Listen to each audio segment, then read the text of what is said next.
उसी हिसाब से बताइएगा। लक्ष्मी बहन, ऐसा एक रिश्ता मेरी नजर में है।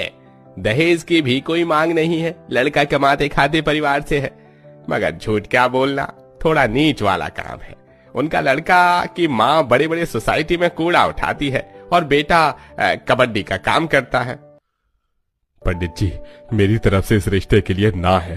मैं कूड़ा कचरा बीनने वाले परिवार में अपनी बेटी हरगिज नहीं दूंगा। अजी, लेकिन रिश्ते में खराबी क्या है? लड़के वाले चोरी चकारी थोड़ी कर रहे हैं, मेहनत से कमा खा रहे हैं। और वैसे भी पहले ही दहेज के चलते कई रिश्ते टूट गए, अब हो जाने दो शादी।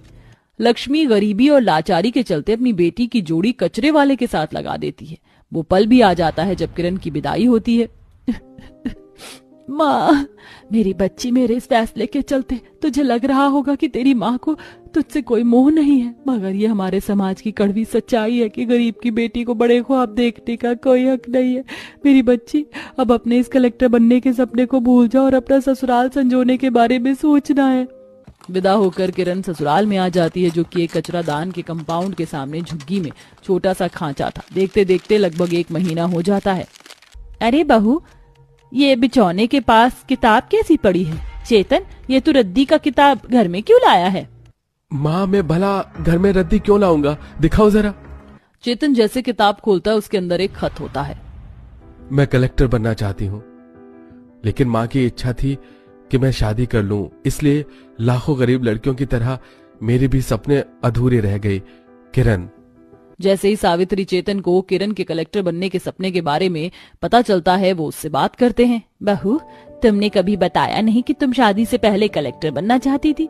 ये सुनते ही किरण की पलकें भीग जाती हैं। माँ जी, मैंने कलेक्टर बनने के सपने को कब का पीछे छोड़ दिया।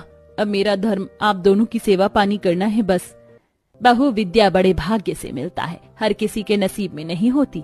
मैं चाहती हूँ कि तू पढ़ लिख कर कलेक्टर बन, पर माँ जी, कलेक्टर बनने में बहुत ज्यादा खर्चा लगेगा, पैसे कहाँ से आएंगे? बहू, पैसे की चिंता मत कर, जरूरत पड़ी तो मैं ये झुग्गी बेच दूंगी। अपनी गरीब सास पति का समर्थन पाकर किरण की आंखों में फिर से कलेक्टर बनने का ख्वाब फलने फूलने लगता है। वो यूपीएससी की परीक्षा की तैयारी करती है। वहीं सावित्री सोसाइटी से कचरा जमा करके उसे कूड़ेदान में बीनती है। हे भगवान, गर्मी के चलते कूड़ेदान में से कितनी सड़न वाली बदबू आ रही है, पर बीनना तो पड़ेगा।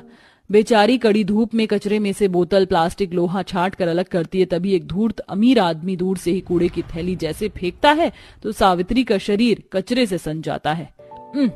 अरे ओ साहब, थोड़ा कचरा दान के अंदर आकर कचरा फेंक देते तो क्या बिगड़ जाता। अरे ये देखो जी, कूड़ा चुनने वाली तेवर तो ऐसे दिखा